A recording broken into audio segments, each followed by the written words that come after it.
Hello, and welcome back to Cancer Watch, a public health program on cancer awareness brought to you by the Common Cancer Foundation and partnered with Archon, proudly sponsored by Plus TV Africa. I am Dr. Denise Ejoh, the CEO of Common Cancer Foundation, and today's episode could be the conversation that saves a life, maybe even yours. Together we fight, together we win. Hello everyone, I remain Dr. B. Olutunde, a clinical oncologist representing Archon, and today's episode is titled Breaking the Taboo, talking about testicular cancer. It's a subject that is rarely discussed, but is really, really important. Did you know that testicular cancer is the most common cancer in young men between the ages of 15 and 40? While it's relatively rare, overall rates have been rising globally, and the burden in low and middle income countries, including Nigeria, is underestimated due to limited awareness and poor data collection. The good news, though, is that testicular cancer is one of the most treatable cancers when it's caught early, with cure rates of over 95% in the early stage diagnosis. The problem, however, is that in Nigeria, most men delay getting help, often due to shame, fear, or simply not knowing what to look for. So today, we're breaking the silence.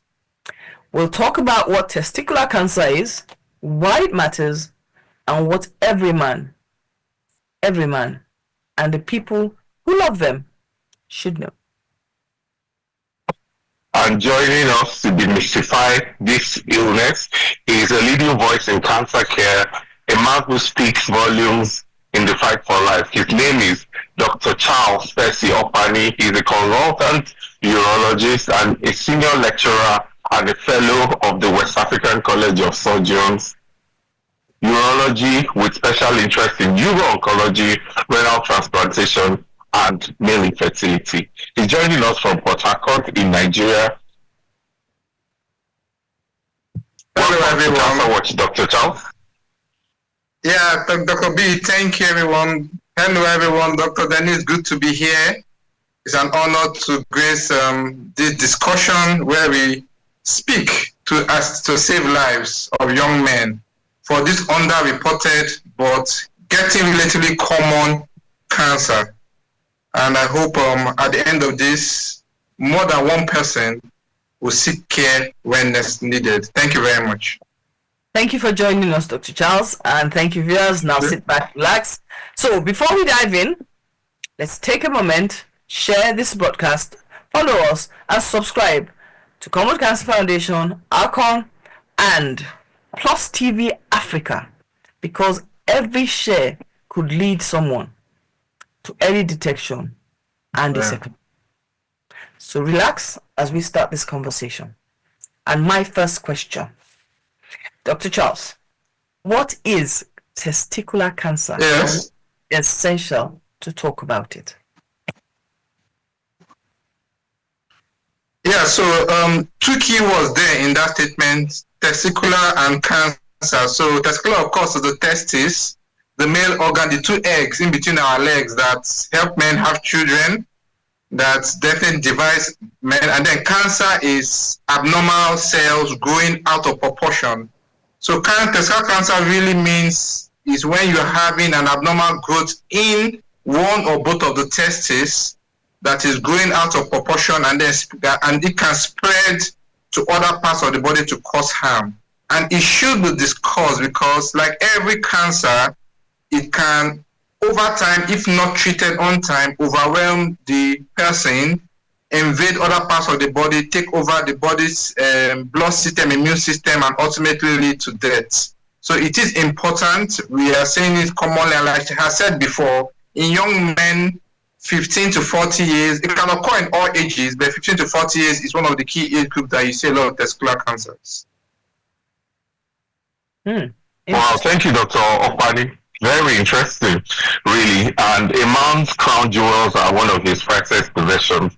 So how would someone watching this program right now, how will someone watching know if he's at risk or of the disease, or if he already has the disease already? How would they figure this out? Yeah, so testicular cancer can occur in any man. So every man should be watchful. Of course, the crown jewels, when you take your bath every morning, one of the areas and you can get to feel it. I want to put it here that there's a lot about self-breast examination, but little about self-testicular examination, which is a thing, which is one of the things we are going to discuss. Every man should be able to feel his testes. You feel it like a round bean egg with a head, a cap, and feel that it feels normal. But there are also some situations that may make a man a bit more susceptible to coming down with testicular cancer. If anybody is found has ever had a similar illness, it's very important. If the man has cancer on one side and that had been treated, he can have cancer on the other side. If he has a family member, maybe a father, an uncle, or a brother who has had testicular cancer, he has a risk. And then there are environmental factors that are important. Exposure to radiation is very key. We've had people who maybe they work in the airport scanners, or they work with radiation. People within the medical sector that work with radiation, they can have increased chance of testicular cancer. Then exposure of the private part to petrochemicals. You know, where we had the coal industry that was quite active then in Enugu, and they were having exposure to that, to the private part, it had an increased risk of testicular cancer. And then sometimes it's being related to some infections, like viral infections, have been also seen. So a lot of those factors. But the key thing is familial. So you have a family member that's had it before is important. You work with radiation, petrochemicals, you are an oil producing area like in South in Port Harcourt. People in that environment have an increased chance. Then lifestyle also, smoking has been associated with testicular cancer also. So these are some key factors. But I want to say that those factors may not be there, but every man can have it and should always check his testes every day if possible. Thank you. That's very interesting. Important that men should actually take note of this. So let's go on to the next one. So why are men so silent about their health in Nigeria, especially when it comes to their private parts? And how can men perform these self-examinations? There are two questions. But the next one is, how can we now get men to create a culture where they are not afraid to seek medical help? Yeah. So, like you said, it's a cultural and an environmental thing, and it's not just within Nigeria. Worldwide, women tend to have far better health-seeking behavior than men. There's a tendency that a man will come if he's not having good erections, but will not come if his testis is swollen. In that area, for a man, seems to be private, will just keep it there. So we have noticed that a lot. It's just to encourage men, really. And for every part of the body, you have an abdominal swelling, just pop in to see a doctor. And then there's also this myth that if I go to the doctor, I always find something wrong. So, that's also a cultural problem we have. Now, when it comes to self-testicular examination, it's a simple process. You're taking your bath. You have two testes. So the first thing is, look, I'm feeling it. We call it the egg. So it feels like an egg that has like a cap on top of it, like a small part about it that's really not well filled. So you feel it, you touch around it, it takes you a couple of 5 to 10 seconds while you're taking your bath. You feel it. You find, is there any area that looks bumpy compared to what was not there before? And then the texture. So you want to know the texture. So generally we expect that the texture of the testes should be closer to as if you are pressing the bridge of your nose. So it has a firm texture. Yeah, but when I start getting you are feeling the testes and it all feels okay at the bridge, and then you get to a part where it's not becoming hard like the forehead, then that area looks abnormal. Then another key factor which can trigger every man to know there's a problem is, there is this sensation when a man touches the testes. He feels this, it's not a discomfort sensation. It's not pain, but if it's just pressed. So if you are pressing your testes and you don't feel any sensation, then you should immediately go to the doctor, because that's a high chance that testis may have a cancerous growth in it. So absence of sensation when you touch the testis is an important finding in a self-testicular examination. Yeah. Oh wow, interesting. But then one thing I want us to look at is the culture of the fear. Yeah. So it has to start from the homes, really. Men have always really have been seen to be infallible, all strong, we can't fall sick, and all. And then, if a man has a fracture of the hand, oh, yes, I need my hands to work, I get it sorted out, or I have something. But when it comes to something that's hidden under the clothes, most men will not even when they come to hospital sometimes, they are not even willing to say the problem until you have to push them and try to convince them. I say, okay, I think I noticed a swelling, but it looks normal. So, but we have to change that culture that, look, every part of the body is important to be taken care of. And look, we call it the crown jewels. A crown jewel should be something where you should inspect it and make sure every single jewel there is complete and in order. So we have to work on that. I think it starts from the home. It starts from the upbringing of the children, of the boys, to say that, look, if we have a problem, speak out.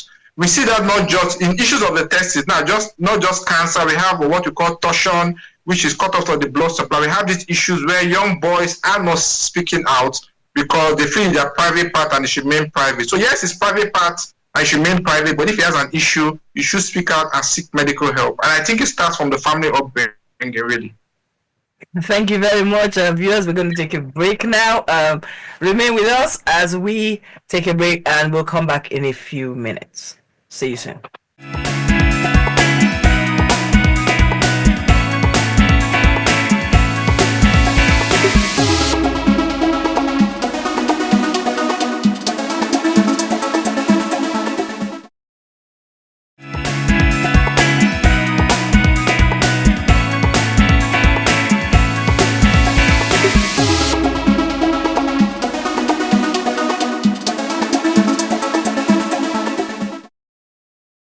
Welcome back, and thank you for staying with us.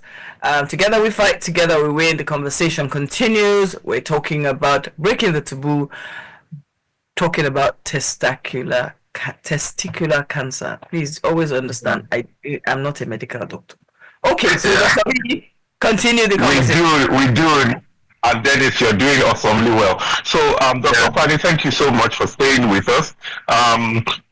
I have a big question. We're a deeply religious and cultural nation, talking about Nigeria as a whole. What do you think the role of religious and community leaders is in encouraging open conversation about men's health? You had already mentioned earlier that people find it difficult to talk about, even in the hospitals. How can we engage religious and community leaders to play a role, Dr. Pani?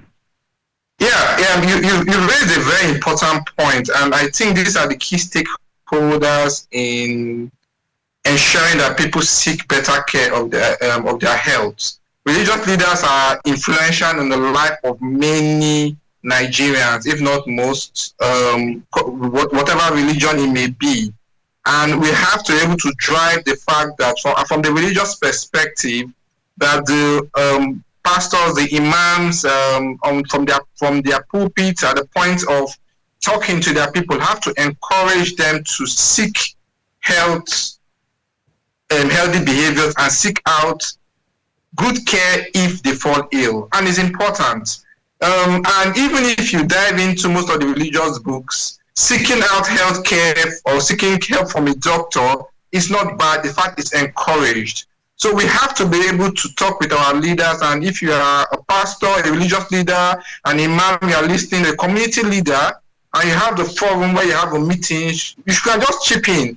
A 2-3 minutes talk about the need to see a doctor if you have a problem. And it's important that that has to be done. And also, we know some religious associations and societal groups are doing it now, where they getting a medical professional to come in and talk about some health problem. And for testicular cancer, it's very important because there's a tendency to talk about women, about childbirth, about breast cancer. Breast cancer is a high burden, yes, but we have to come out that when men also will come out and push for discussions on testicular cancer. Of course, prostate is there, but for testicular cancer now, and because it's targeted at a younger age group, for 15 to 40, age group where energies are high, you're meant to be active, you're not expected to fall sick. You understand? Nobody expects anybody 15 to 40 to fall sick. It's the active age group. But it's good to know that in that age group, you can have an illness and it could be a testicular cancer. And like has been said, it is curable if caught on time. It's one of the easiest curable cancer. Even when there has been some spread, you catch it and you start on treatment, you can achieve 100% cure. And that is the beauty about testicular cancer. So hope is not lost if care is sought at any point. But of course, the earlier, the better. So we want to encourage our religious leaders, our societal leaders, our traditional rulers that we need to encourage our people to seek out and look after their health. It's nothing wrong about it. It's not shrouded in mystery. The knowledge of medicine also is embodied and come from basis of religion also and has been established on that. Thank you very much. Thank you. I always make this statement, or maybe because I live with cancer, I always say the Bible. I use Christian. I'm a Christian. I always say the Bible always tells us about Peter, the physician, and because referenced, that means a doctor is important. So viewers out there, please listen to what they're saying. I'm going to ask you the next question. What would you say to a Nigerian man who is embarrassed? That's the key word. Is the embarrassment that is the problem at this point? Now, it's very specifics. These are things you need to do now, mister. If he's embarrassed, is afraid to seek help. So I want them to be able to pick up points, because somebody out there is watching this and they will decide that they've forgotten half of it and leave it alone. So if they have very key points, the chances are we'll get solutions. So we're focused on testicular cancer. So you're a man out there, whatever the age group, or you have a child, a young boy, and has a swelling of the testes. The first thing is, if you have been doing some examination on yourself, you will know that if you compare the two testes, one looks bigger than the other, one looks harder than the other, one of them you can't feel the sensation. The first thing is seek help. Healthcare may look expensive, but really when you seek healthcare on time, it's cheaper. You understand? So you walk into a hospital that has a doctor, primary, secondary, or tertiary level, and complain that, look, I have the swelling on my testes, and I feel worried. The doctor will want to just examine it, and most likely send you for an ultrasound scan, which is available in most cities in Nigeria. And when that is done, they may refer you to a urologist. So I think it's the mindset of, first of all, we have to decide that, look, when we are ill, if I notice a swelling in my testes, I will go and seek out help. And help is always there. But also another thing we are emphasizing is self-testicular examination. Examine your testes. If you can't do it every day, at least twice a week, feel around it, feel anything. If you are married, look, you could get your partner to help you. Do that also, because a woman will always want her husband to stay alive or a child to stay alive. And if you notice anything abnormal, especially like I said, you are touching the testes and you're not feeling any sensation at all. It's as if you're not touching anything compared to the other one, then you need to see a doctor. And Dr. Charles, I feel like one important thing that to talk about embarrassment, like Denise was saying, is people just find the idea of another human being examining them, touching them in their private. It can be a big deal. But I know that doctors, you do this so often, we do this so often, it's really not a big deal to be embarrassed about, is it? Should people get over that they're concerned about, oh, I don't want someone to touch my privates? It's a bit invasive. Yes, and it's always going to be, because like it's a private. You call it the crown jewels. You don't get to see the crown jewels except you get into the place where it's kept on display, really. Mm-hmm. But when you understand that those same crown jewels, those private parts, which is the essence of manhood, which it helps you in reproduction, because that where sperm is produced, where the male hormone is produced, can be lost because of not care. So the idea that, look, I can lose my crown jewels should make you seek out the best way to get it okay and get it checked out.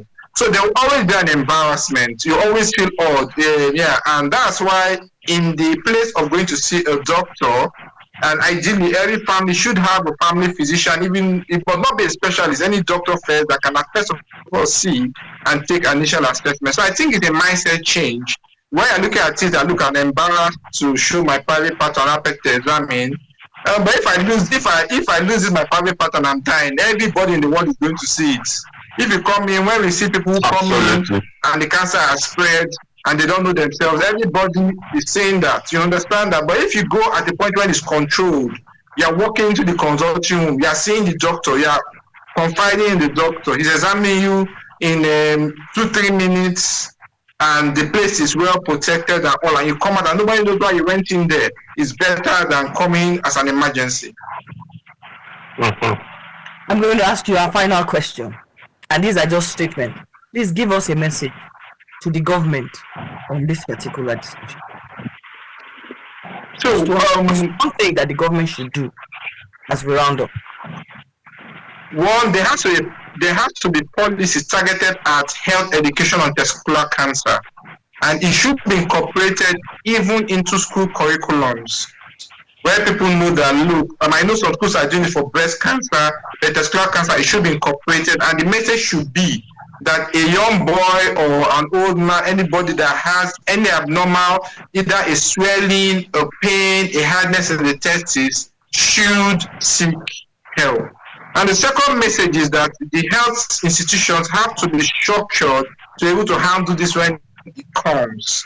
There should be a clear referral system and adequately equipped hospitals with doctors who can see this and treat it on time.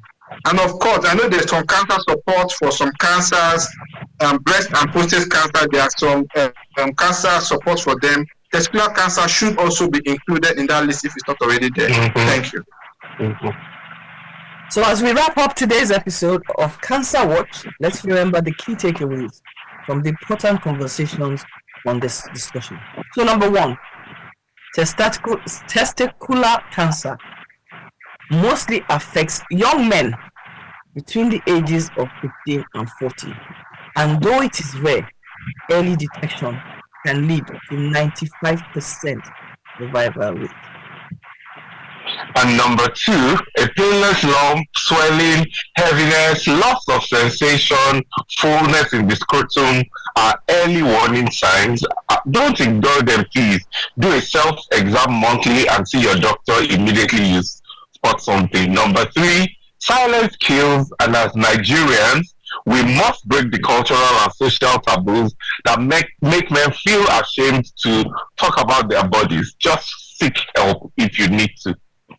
And number 4, seeking help is not a sign of weakness. Trust me, I live with cancer.